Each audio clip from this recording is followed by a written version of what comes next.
বিড়ালকে দিচ্ছি মাছের নিরাপত্তার দায়িত্ব, মানে শুটকির পাহারা দিচ্ছে বিড়ালকে। বিএনপির 31 দফার মধ্যে আছে কি সংস্কার পরিষদ গঠন করা হবে। গতকাল বলা হইতেছে যে সংবিধান সংশোধন হয়, সংবিধান রহিত হয়, বাতিল হয়, কিন্তু সংবিধান সংস্কার হয় না। সংবিধান তখনই সংস্কার হয় যখন বিরোধী দলে থাকা যায়, অথবা যখন রাস্তার মধ্যে নামা যায় না, যখন বিদেশে পালাই থাকতে হয়, তখন অবশ্যই সংবিধান সংস্কার করা যায়। কিন্তু যখন সংখ্যাগরিষ্ঠ নিয়ে আমরা আবার সংসদে আসবো, তখন আবার সংস্কার করা যায় না।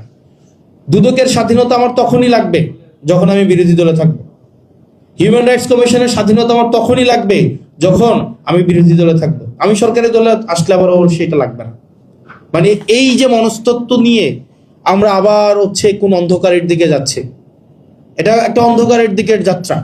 এবং আমার আমি যেটা আমার ইনফার করি সেটা হচ্ছে যে এই সিদ্ধান্তটা এটা ইজ কামিং ফ্রম সামহার এলস, যেটা আমরা আসলে এটা নৈপথ্য থেকে এটা আমাদেরকে আসলে এখন আমাদেরকে ভাবতে হবে। কাউকে লন্ডন থেকে ভারত থেকে এনে বিভিন্ন পদ পদবিতে বসাইতে রাস্তায় নেমে আসে নাই। ডক্টর মোহাম্মদ ইউনূসকে এখানে ইন্টারিম গভর্নমেন্টের প্রধান বানাইতে রাস্তায় নেমে আসে নাই। তারা জাস্ট এই রাষ্ট্র কাঠামোর একদম খলনলচে পাল্টাইতে রাস্তায় নেমে আসছে, সিম্পল। কিন্তু আজকে নির্বাচনের পরে আমরা এইটা পুরো সিস্টেমের বিরুদ্ধে একটা অবস্থান নিলাম। আমরা একটা হিউম্যান রাইটস কমিশন বানাইতেছি এখন, এটা মন্ত্রণালয়ের অধীনে থাকবে। অর্থাৎ আমাদের গ্রামের ভাষায় একটা কথা বলে, আমরা বিড়ালকে দিচ্ছি মাছের নিরাপত্তার দায়িত্ব, মানে শুটকির পাহারা দিচ্ছে বিড়ালকে। আপনি আপনি এখানে দেখেন প্যাচটা কোথায়। আপনি হিউম্যান রাইটস কমিশনে আপনি এটা আইন মন্ত্রণালয়ের অধীনে রাখবেন। আমাদের জুলাই ফাইটার্সদের একটা ইন্ডেমনিটি দেওয়া হয়েছে না, এটা বিল আনছে, ইন্ডেমনিটি দেওয়া হয়েছে।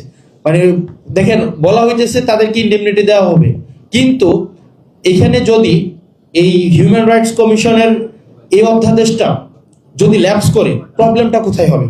প্রবলেমটা হবে 2009 সালে যে হিউম্যান রাইটস কমিশনের যেই লটা, সেটা আবার রিএনফোর্স হবে। এটা যদি রিএনফোর্স হয়, তাইলে যেটা হবে, তদন্তের দায়িত্ব কিন্তু পাবে স্বরাষ্ট্র মন্ত্রণালয়। তাইলে পুলিশ হত্যার যে বয়ানটা কিছুদিন পর পর মাঠে নিয়ে আসে, তখন দেখা যাবে কি এটার দায়িত্ব কে পাবে? পুলিশ পাবে। এখন পুলিশ হত্যার তদন্ত করার দায়িত্বটা পাবে।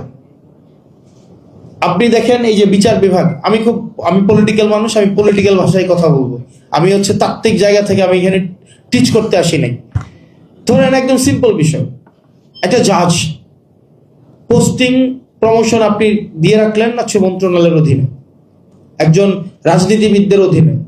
জাজমেন্ট পছন্দ হয় নাই, তাকে বান্দরবান পাঠাই দাও। জাজমেন্ট পছন্দ হয় নাই, তাকে খাগড়াছড়ি পাঠাই দাও। জাজমেন্ট পছন্দ হয় নাই, তাকে পটুয়াখালী, বিভিন্ন জায়গায়। এই যে স্থানান্তরের এই দায়িত্বটা যখন একজন রাজনীতিবিদদের কাছে থাকে, তখন জাজমেন্ট যারা দেয়, যে জাজরা, এই ভয়টা কিন্তু একটা ক্যাটালিস্ট হিসেবে কাজ করে। আজকে এটাকেও নিয়ন্ত্রণ করার ধরনের মেকানিজম তৈরি করা হয়েছে।